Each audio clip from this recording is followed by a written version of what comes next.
Hello my little lovebirds, TonyaTko here, and today is Tuesday and the 2nd of ManWeek, so we're going 2 weeks strong. I started out last week doing videos to honor and celebrate my very loyal and very large 70% male fan base. So I started out talking about things to look for in a good woman.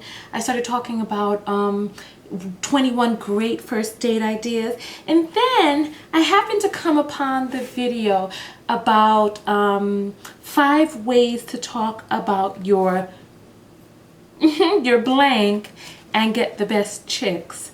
Well, that video was prompted by the Does Size Matter video that I did leading up to the live show, and we're going to be doing another live show tomorrow, so make sure you come back and look for the address of where we're going to be broadcasting from. So today's video is in honor of some of the comments that I received on the last video when I was telling men that there really is no appropriate way to talk about your penis and expect to get taken seriously. I was trying to talk about ways to control yourself. And you know what? Actually, I wasn't exactly talking about ways to control yourself. I just told you don't do it. But today we're going to talk about blank control. We're going to talk about penis control today because I started receiving comments, and I decided to address this because I get comments like this all the time, and I think that that this has to be spoken about.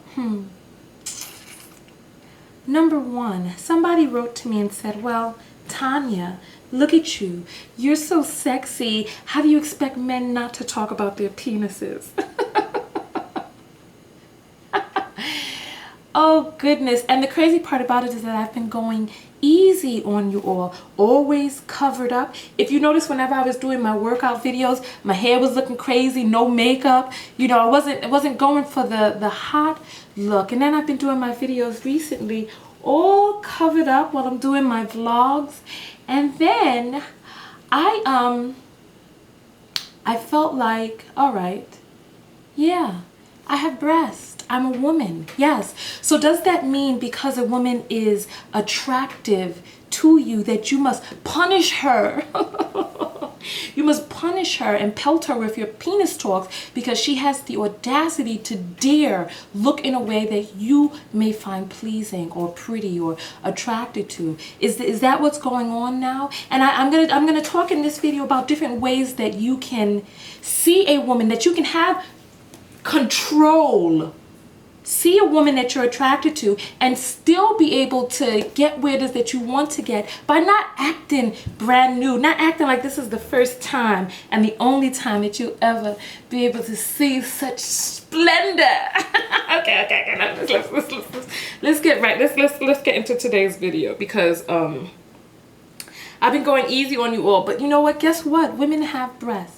We have breasts, we have female bodies. You're going to be attractive to women, but there are ways to work around that, and you have to assess a woman to see where she's coming from. At the end of this video, I am going to be giving away my autograph picture to the person who won the contest, the question about what would you do if you needed to lay the tile and the quarter round molding. All right.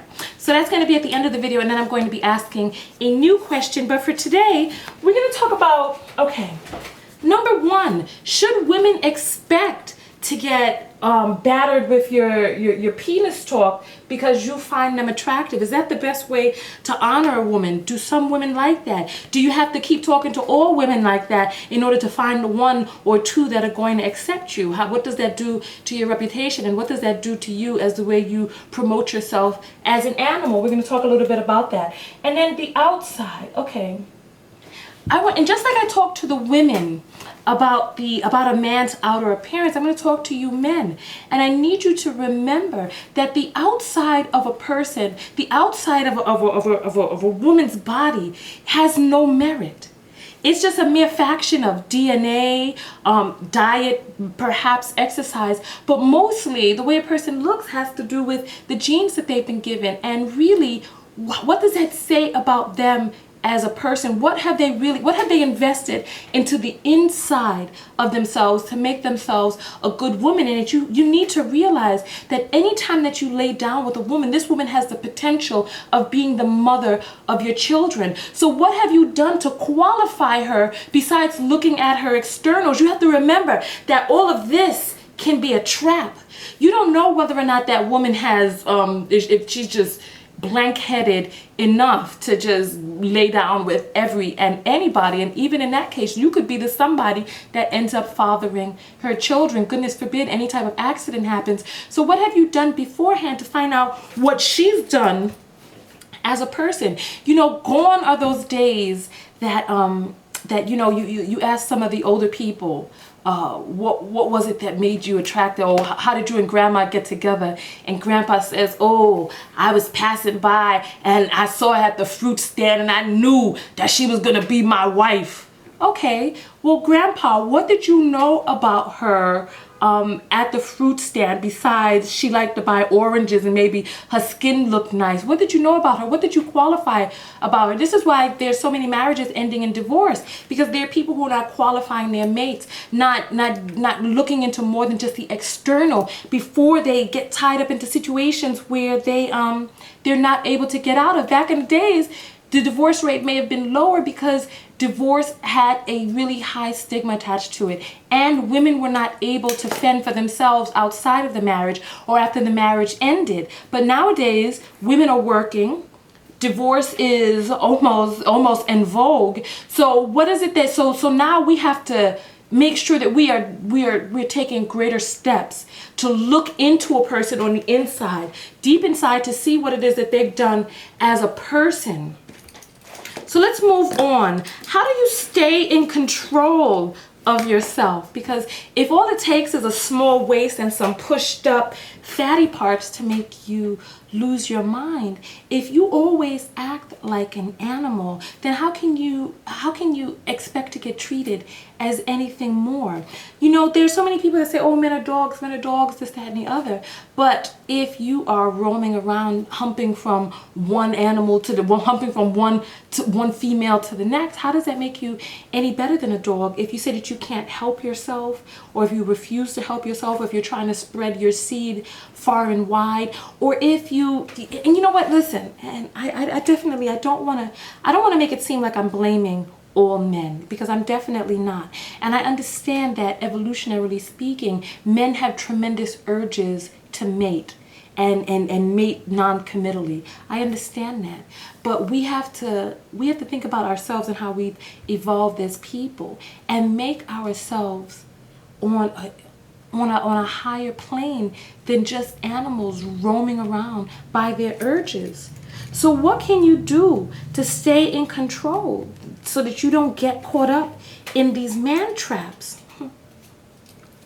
Number one, let's talk about being able to figure out which direction you should go in with a woman. Because speaking of the comments that I've had about people making reference to my looks or whatnot, it almost seems as if people want to categorize women that they dare not be intelligent and beautiful at the same time, because they want to drag them into one bracket or the other. And you have to come to the realization that gone are the days where women are not educated. So we have people who have the DNA of their forefathers or foremothers who happen to look really good on the outside, but these are people who have also invested on themselves on the inside. So how do you tell the difference? In the same way you can't turn a hoe into a housewife, do you really want to ostracize a person who's a housewife by treating them like a hoe? You know what I'm saying? There's a difference between a woman who is beautiful and just happens to be smart, or a woman who's smart and just happens to be beautiful. It's up to you to take the time to figure out which is which. And you can be and it's very easy. I understand it's very easy for you to be confused because all women are trapped inside these feminine bodies. So how do you tell the difference between somebody who's going to be down with the program and somebody who's going to say no man? How can you tell? Number one, you have to feel the vibe. Oh, I talked about those things. So now I'm up to point number 6. You have to take the time to feel the vibe that you're getting from this person. You have to feel the connection. Talk with this person, see where their head is at before you start trying to tell them where your head is at or where you want to put your head at. You need to talk to this woman and see where her head is at, because you never know. She could be dressed up in a certain way because that it makes her feel splendid as a woman. She may not be doing it for show. She could be doing it for other women. She could be doing it for some other man. So you have to see what type of vibe you have with this woman, because she could really just be dressing up. You ever go into the club and you see a person who's all dressed up and she doesn't want to dance, and you're like, well, what did you put on these clothes for, right? Sometimes you never really know. It could be, it could be that she's just putting on an outward show, like a painting. And some people, they get really dressed up, and you're just supposed to admire the beauty from afar. It's just like a painting. You see a beautiful painting on the wall. You don't honor that painting by trying to rip it out the frame or trying to poke your penis against it. No, sometimes you just have to admire, because you never know. You can always approach, but then you have to see what the vibe is like between you and this woman, because all of that may not be for you. And that's the difference. Somebody asked me this question a few years ago, and I couldn't really quite come up with the answer. And it dawned on me that yes, it's very true. That's the difference between sexual harassment and a date. is the person's interest in you. Now, we know in the workforce it's very taboo to approach somebody in a sexual manner. It's taboo, yes. But I think, 40% of all marriages start on the workforce or start at the workplace. So yes, there are relationships that are conjured up inside the workplace. But the difference between sexual harassment and a date is whether or not this person is interested in you. So you really have to take the time out to just feel this vibe, see the way you guys are connecting, and then let her initiate it. I understand that as a man, you have to be forward. You have to use your testosterone to procreate and to continue on this species. Yes. But in this day and age, you're going to have to sit back a little and let her initiate it. At least initiate a little bit of it. See where she takes the conversation. See where she's going with it. See how she is as a person, what's on her mind, and what direction she's going in with it. I don't want to discredit anyone, but you have to see what a person is into and where her head is at. What is it that she's doing in her free time? Did she invest in herself as a person? When you're talking to a person, regardless of how she looks on the inside, when you're talking with a person who is invested in herself, you have to act accordingly, because you can really seriously end up getting burned, barking up the wrong tree with the wrong type of bark. So part of the reason that I say that is because I had people who were approaching me with that, I have 9.5 inches, and trying to meet me and all of this other stuff. And despite the fact that, yes, I have bosom, and despite the fact that there may be some people out there who may think that my face is attractive to them, and my skin, because I use my TKO skin product, and how it looks airbrushed and it's so flawless. Despite all of that, you can tell from the way that I speak that I've spent some time educating myself. You can tell that I have a mind. You have to remember that when you see a woman out there, regardless of what it is that she looks like, she has a family. Somebody raised her. If you see a grown person out there, somebody raised her. And you must remember, I was a little girl once, and I have a family, I have a father, I have people who raise me, I have people who care about me. I wake up every day in the morning, I work, I try to help people, etc., etc. I've spent a lot of time investing in my knowledge base. When you hear me talk, I'm constructing sentences properly. I'm speaking with enunciation. These are things that you have to pay attention to, and you have to tailor yourself accordingly, because I have people who get very confused. They don't know what to do. They don't know what to do. They see all of this and they try to compartmentalize me. They try to put me in a category with somebody who, I'm not going to go there. You know, it's just that you have to be able to differentiate quality from the quantity, from those who have quality and from those who are quality and from those who are part of the quantity. You have to take the time to assess it. So I want some of you guys, we're going to talk about some ways to approach women. We're going to talk about some ways to get in, not only the openers, but how to close as well. Because believe me, women want excitement. They want to be seduced. They want all of this wonderful stuff. They read so many romance novels. They want to be swept off of their feet, but there's a way to do it. I'm going to help you guys with some of that. So let's move into the end of the video now. Let's talk about oh, you know what, one thing that I wanted to add is that for every woman there is somebody out there who will make her lose control. That saying, you don't want to turn a hoe into a housewife, there's going to be somebody who can turn that hoe into the housewife. And on the flip side, there's someone who could turn that housewife into the hoe.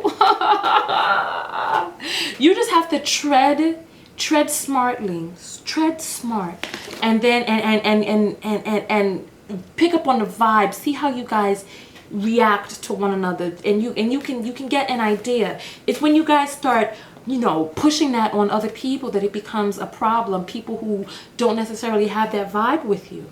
We're going to talk some more about that later, because I know that men have a hard time understanding when a woman is sending out that vibration. But you know, you can feel it. Touch deep into your animal instincts, into your animal sense. If you see a person who's flirting with you and all sorts of things, it could be a trap. So tread lightly and see what the banter is like back and forth. Remember, this woman has a whole life. Find out some things about her life. Get in, under, circumvent the outside. You wonder why women fall for certain types of men. First of all, you wonder why women fall for so many of their gay guy friends. Because the guy friends are not focused on this outside. If you got to get yourself in. You wonder why women fall for these bad boys. These bad boys are not phased by the outside. They know the way to get in. And I'm going to talk with you about some of you about how to do that too. But now on to the winner of last week's prize. I asked you guys, if you went to lay tile in a room and you noticed that the walls were not squared, what would be the way that you would lay the tile so that it would be least noticeable from the door? There were some creative people who said lay the tiles diagonally, and that was not, or lay it from, there were some people who said lay it from the center, some said lay it diagonally, and that wasn't the answer I was looking for, because I actually had this problem. If you want the tiles to be less noticeable from the door, guess what? You start laying the tiles from the door. If you don't want it to be noticed that the room is off center, then you make the straight edge, you make the straight line the door, and you lay the tiles back accordingly. That's the answer that I was looking for. But for the second part, I'm going to be giving this prize, my autograph picture, where you do see me all pumped up, and I don't get very pumped up often. But this picture is going to go out to Leon H3. He was the very first person who answered that if you have walls that are not squared, how do you cut the quarter round molding? You cut that with a miter saw. A miter saw is a saw that you can adjust to any degree angle. Because if your wall is at, let's say your wall is at an 87-degree angle and you need to get those two pieces to touch, you're gonna have to cut those at complementary angles so that they add up. I wish I could explain it a little bit better, so that they add up to the angle that you want them to add up to. You may have to cut one at 43, you may have to cut the other one at a different amount, but you have to cut them so that they are flush. So you would use a miter saw for that. One person answered a miter box, but a miter box doesn't have the flexibility of being able to cut at any angle. So you're going to need a miter saw. And I'm going to give a special mention to FTG419, who also came up yesterday and said miter saw. So that prize, Leon H3, you're the prize winner, so write to me so that I can get that out to you. And then for the next video's trivia, okay, you are out with your sweetie camping in the wilderness, and it has been raining. It's been raining. So now you see some logs, some twigs, some leaves, some branches, and some clothes. And it's starting to get late. The sun is going down and you need to start a fire. what order would you use these things? Which ones would you leave out in order to start and maintain the best fire? I'll name those for you again. You have logs, twigs, leaves, papers, branches, and some clothes. Okay? So listen, make sure you subscribe to my videos over here. Come and friend me, well, just like my fan page on Facebook and stay up with me on Twitter. TonyaTko, your love guru, and I am out. Peace.